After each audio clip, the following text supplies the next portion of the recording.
حضرت عبداللہ ابن عباس رضی اللہ تعالیٰ عنہ سے مروی ایک روایت ہے، میں ایک دن حضور کے پیچھے بیٹھا ہوا تھا، سواری میں حضور کا ردیف تھا، تو حضور نے فرمایا، اے بیٹے، اے لڑکے، میں تجھے کچھ کلمات سکھاتا ہوں، تو اللہ کے حقوق کا خیال رکھ تو وہ تیری حفاظت فرمائے گا۔ تو اللہ تعالیٰ جل شانہ کے احکام کی حفاظت کر، تو اسے اپنے سامنے پائے گا۔ اذا سألت فاسأل اللہ، جب سوال کرے تو اللہ سے ہی سوال کرے، اللہ سے مانگنے کا مزاج پیدا کر لیں کہ فرمایا تمہارے جوتے کا تسمہ بھی ٹوٹ جائے تو وہ بھی اللہ سے مانگو۔ ضرور بازار میں جاؤ دکاندار سے، لیکن حقیقی طلب اللہ سے ہونی چاہیے۔ بات بات پہ اللہ سے سوال کرو، بڑی سے بڑی چیز بھی اس سے مانگو، چھوٹی سے چھوٹی چیز بھی اسی سے طلب کرو۔ ہماری ساری ضرورتوں کا کفیل ہمارا رب، ہمارا مالک ہے۔ تو دوسری نصیحت یہ کی کہ جب تو استعانت طلب کرے، مدد طلب کرے تو اللہ سے ہی استعانت طلب کرے۔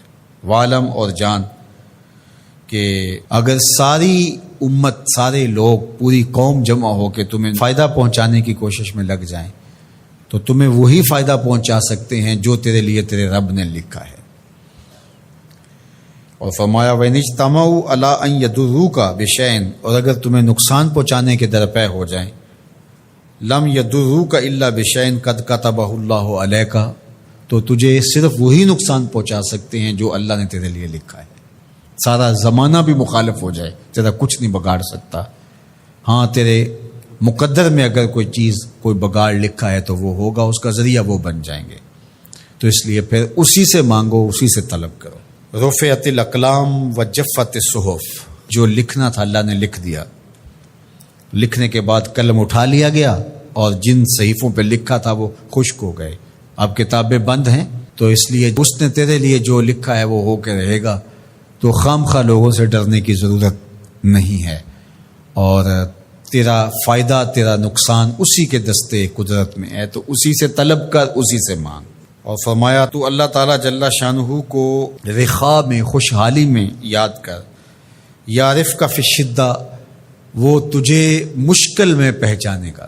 یعنی جو شخص خوشحالی کے دور میں اس کے پاس دولت ہے، صحت ہے، تو اللہ تعالیٰ کو فراموش نہیں کرتا، اللہ اس کی بدحالی کے زمانے میں اس کو فراموش نہیں کرتا۔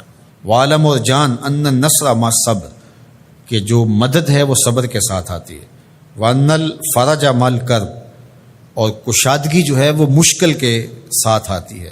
وَأَنَّ مَعَ الْعُسْرِ يُسْرًا، اور سہولت جو ہے وہ مشقت برداشت کرنے کے بعد آتی ہے، تنگی کے بعد فراخی آتی ہے۔ پہلو مشکل پھر تمنا، پہلو کنڈا پھر پل، شاید مگروں پہلو مکھیاں ڈس دیاں ڈنگ والیاں۔